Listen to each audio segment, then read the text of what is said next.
नमस्कार, बहुत स्वागत आपका अनादि टीवी पर। मैं हूं आपके साथ पारुल। पूरा देश मकर संक्रांति का पर्व मना रहा है। मकर संक्रांति की इस बार 2 तिथियां हैं, 14 जनवरी, 15 जनवरी। मकर संक्रांति पर सूर्य मकर राशि में प्रवेश करते हैं, जो कि शनिदेव की राशि है। सूर्य के मकर राशि में आने से दक्षिणायन खत्म होता है और उत्तरायण आरंभ हो जाता है, इसलिए इस उत्तरायण पर्व भी इसे कहा जाता है। सूर्य 6 महीने दक्षिणायन और 6 महीने उत्तरायण रहते हैं। धरती पर सूर्य उपासना सदियों से होती आ रही है और इस वजह से भी सूर्य से जुड़ा यह पर्व काफी श्रद्धा और धूमधाम से मनाया जाता है।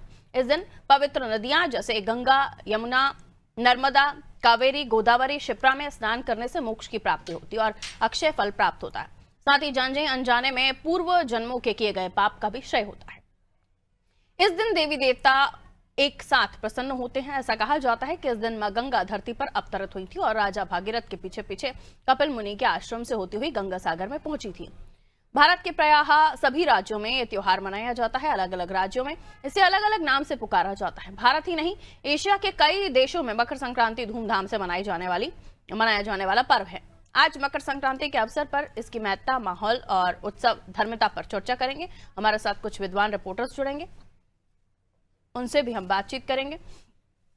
तो मकर संक्रांति का ये पर्व आज भी मनाया जा रहा है और 14 और 15 2 तारीखों को ही मनाया जा रहा है। धूमधाम से मनाया जा रहा है। पतंगे उड़ाई जा रही हैं, तिल के लड्डू बनाए जा रहे हैं। बहुत सारी चीजें हैं जो इन दिनों हम देख रहे हैं कि त्योहारों पर, मकर संक्रांति के पर्व पर हो रही हैं, लेकिन इनको लेकर जो धारणाएं हैं वो भी अलग अलग हैं।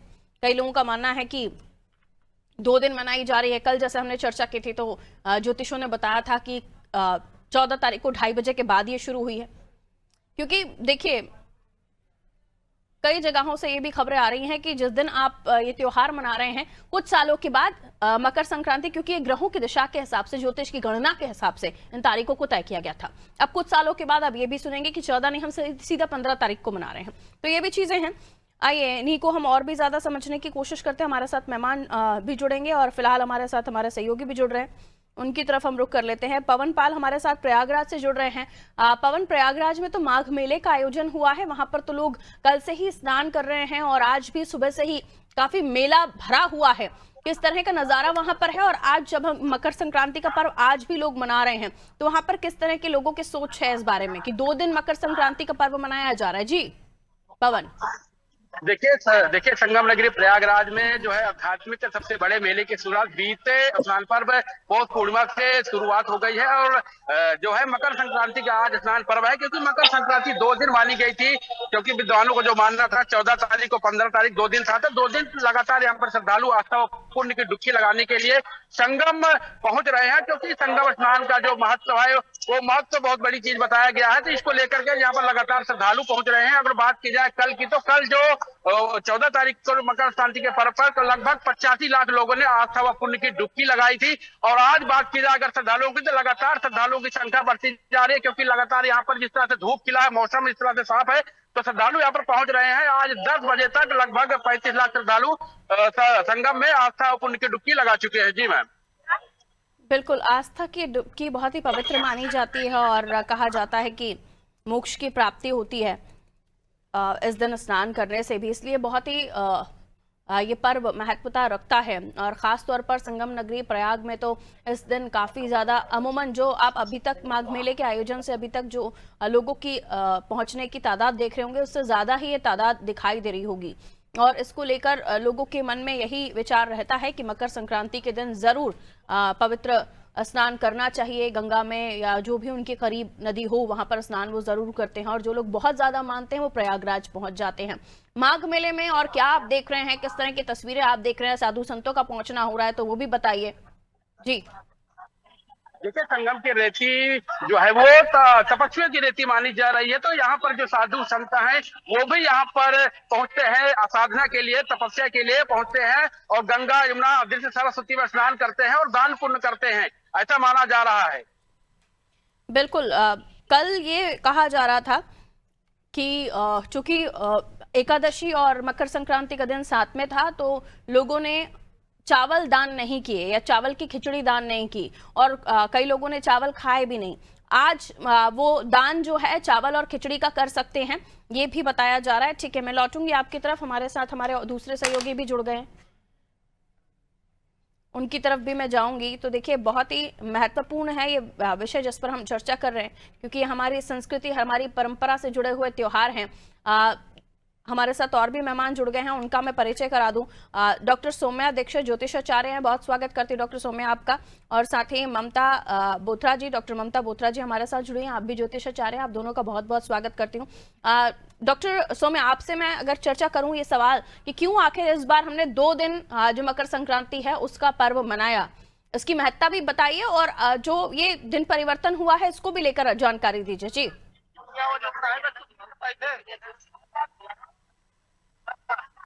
सौम्या जी, आपका डिवाइस म्यूट है, जरा उसको अनम्यूट कर लीजिए। स्क्रीन पर माइक का बटन दिख रहा होगा, उसको दबा दीजिए। अब वॉइस आ रही है?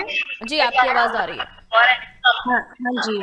देखिए, कल का जैसा हम लोग जानते हैं हमेशा 14 तारीख को संक्रांति मनाई जाती है, लेकिन कल एक आप कह सकते हैं कल एकादशी तिथि थी, जिस वजह से ये संक्रांति का त्योहार जो मुख्य रूप से जो पूरे देश में मनाया गया वो आज मनाया गया है, ताकि चावल खाने में और दान करने में किसी को किसी तरह की परेशानी ना हो। क्योंकि बहुत से लोग, जैसा हम जानते हैं, व्रत रखते हैं, फास्ट रखते हैं, तो वो नहीं खाते हैं, और ऐसे सूरत में दान भी करना उसका सही नहीं रहता है। तो अगर उस हिसाब से देखा जाए तो आज मनाना ज्यादा सही है।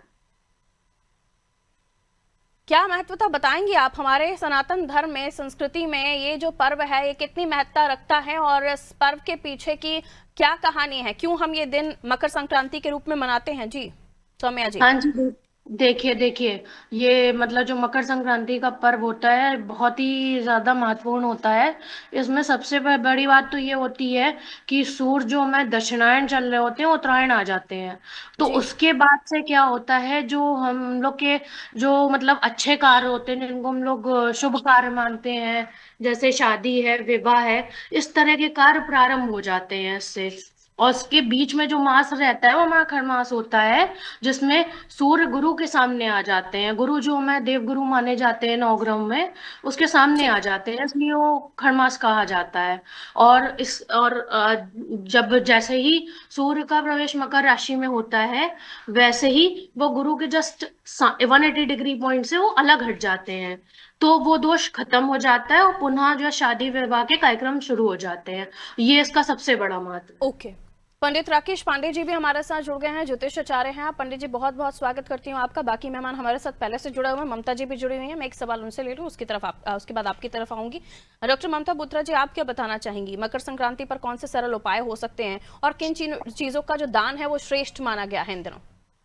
देखिए, पहले तो मकर संक्रांति का पर्व सूर्य के गोचर से जुड़ा होता है। जी। अभी सूर्य का गोचर एक्चुअल में रात को आने के कारण इस बार 2 दिन पड़ गया, 14 और 15 जनवरी। शुक्र सूर्य की जो संक्रांति है वो देर रात से जुड़ी है, इसीलिए इस बार 2 दिन मनाया जा रहा है। और मकर संक्रांति का पर्व शनिदेव, मकर शनिदेव की राशि है, और सूर्य जो है ना वो आत्मा और ऊर्जा का प्रतीक है। तो एक अनुशासन, कर्म, संतुलन का प्रतीक होता है ये सूर्य जो है, और शनि भी इसी चीज को फॉलो करते हैं। तो हमें मकर संक्रांति में जो हम चीजों का दान करते हैं, कहते हैं कि हमें बहुत फल मिलता है उसका, वो दान तो करना चाहिए, पर हमारे जीवन में अनुशासन, कर्म और संतुलन का बैलेंस होना चाहिए, ताकि हम जीवन में उसके अच्छे फल मिल सके हमें। वैसे गुड़ का दान, वस्त्र का दान, सुहाग की चीजों का दान बहुत ही पुण्य माना गया है, क्योंकि मकर संक्रांति में देवता खुद नीचे आते हैं धरती पर आकर, उस पुण्य को देखते हैं और उसका फल हम सभी लोगों को मिलता है। तो मकर संक्रांति का पर्व बहुत ही अच्छा है, बहुत ही मतलब नकारात्मकता से सकारात्मकता की ओर जाने वाला है। जैसे सूर्य अपनी दिशा मोड़ता है, वैसे ही मकर संक्रांति के पर्व में हम दान पुण्य धर्म करते हैं, तो उससे हमारी नकारात्मकता खत्म होती है और सकारात्मकता आती है। इसलिए मकर संक्रांति दान, सेवा, संतुलन, संस्कार का पर्व है। दान, सेवा, संतुलन, संस्कार और सकारात्मक ऊर्जा को आगे बढ़ाने का ये पर्व है। पंडित जी हमारे साथ जुड़े हुए हैं। राकेश जी, क्या बताना चाहेंगे आप? एक तो ग्रहों के बारे में भी बता दीजिए, क्योंकि कई सारे हमारे दर्शक हैं जो उस दिन का इंतजार करते हैं और सोचते हैं कि शायद जो सकारात्मकता की बात हो रही है उनके जीवन में आए। तो जीवन में किस तरह के सकारात्मक असर इस त्योहार के साथ पड़ सकते हैं, और उसके लिए हमें क्या उपाय करना चाहिए, और क्या आध्यात्मिक महत्व आप बताना चाहेंगे इस त्योहार का? जी जी, सबसे पहले तो आपने जो प्रश्न ये किया कि मकर संक्रांति 14 को ही हर साल पड़ता है, इस वर्ष जो है 15 को क्यों आई, 2 दिन तो जी। तारीख से किसी भी हमारे सनातन धर्म का जो पर्व होता है वो अंग्रेजी डेट्स के हिसाब से नहीं होता है। बिल्कुल। इसमें सूर्य की जो प्रवेश की राशि होती है, जो 12 राशियां हैं, उन 12 राशियों पर ये परिवर्तन करते हैं, प्रवेश करते हैं, और मकर राशि में सूर्य के प्रवेश को ही संक्रांति कहते हैं। तो कभी 14 को होते हैं, कभी 15 को होते हैं। तो 14 और 15 के ही आसपास जो है ये प्रवेश पर्व करते हैं। मनाया तो जाता है जी। वर्ष जो है 14 को रात्रि में, जो हमारे उत्तर भारत के पंचांग हैं उसके अनुसार जो है 14 को रात्रि में 9:20 पर सूर्य जो है मकर राशि में प्रवेश किए। तो रात्रि काल में जब सूर्यास्त के बाद यानी गोधूली बेला के बाद जब मकर राशि में सूर्य प्रवेश करते हैं तो उसका जो पुण्य होता है उसके दूसरे दिन मनाया जाता है। एकादशी तिथि थी, इसका कोई मतलब नहीं है, एकादशी तो अलग विषय है, लेकिन मकर राशि का जो प्रवेश है वो 14 को रात्रि में 9:20 पर ही प्रवेश किए हैं। तो इसलिए 14 का तो पर्व मनाने का कोई प्रश्न ही नहीं उठता। इसलिए 15 आज जो डेट है, ये डेट से हमारा कोई मतलब नहीं है। आज द्वादशी तिथि है और आज ही जो है मकर संक्रांति हम सभी लोग मना रहे हैं। और क्योंकि सूर्य के छाया पुत्र हैं शनि, और सूर्य जो है अपने पुत्र के राशि में प्रवेश करते हैं तो उसको संक्रांति कहते हैं। और आज से ही उत्तरायण हो जाते हैं सूर्य।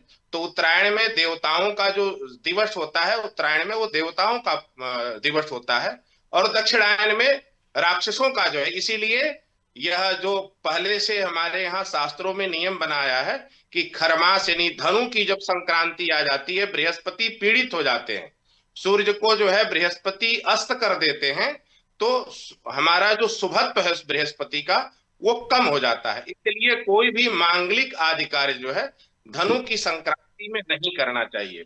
जब मकर की संक्रांति होती है, जब उत्तरायण होते हैं, तब मांगलिक आदि कार्य जो है प्रारंभ हो जाते हैं।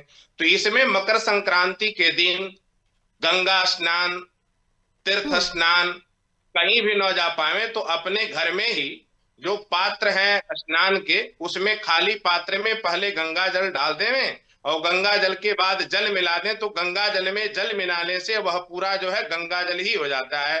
गंगा जी का उसमें स्नान ध्यान करके उनका आवाहन करें कि गंगे च जमुने चैव गोदावरी सरस्वती नर्मदे सिंधु कावेरी जलेस्मिन् सन्निधिं कुरु अयोध्या मथुरा माया काशी कांची अवंतिका पुरी द्वारावती चैव सप्तैता मोक्षदायिका। ये 7 जो नदियां हैं मुख्य रूप से जो तीर्थराज हैं, इन सबका उसमें स्मरण करना चाहिए, ध्यान करना चाहिए, आवाहन करना चाहिए और उससे स्नान कर लेना चाहिए। घर पर ही सभी तीर्थराज जो है प्रसन्न हो जाते हैं, उसी में अगर आप आवाहन कर लेते हैं तो वही फल आपको प्राप्त होता है जो आप गंगा नदियों में जाके स्नान करते हैं। स्नान के बाद सूर्य को अर्घ दें, तिल दान करें, अन्न दान करें, वस्त्र दान करें, ऊनी वस्त्र दान करें, काले वस्तुओं का दान करें। इससे नकारात्मकता जो है नष्ट होती है। बिल्कुल। मुझे समय की थोड़ी सी पाबंदियां हैं हमारे साथ, मुझे रुकना होगा। बहुत बहुत शुक्रिया आप सभी का हमारे साथ जुड़ने के लिए। तो मकर संक्रांति को लेकर ये खास त्योहार और उस पर कार्यक्रम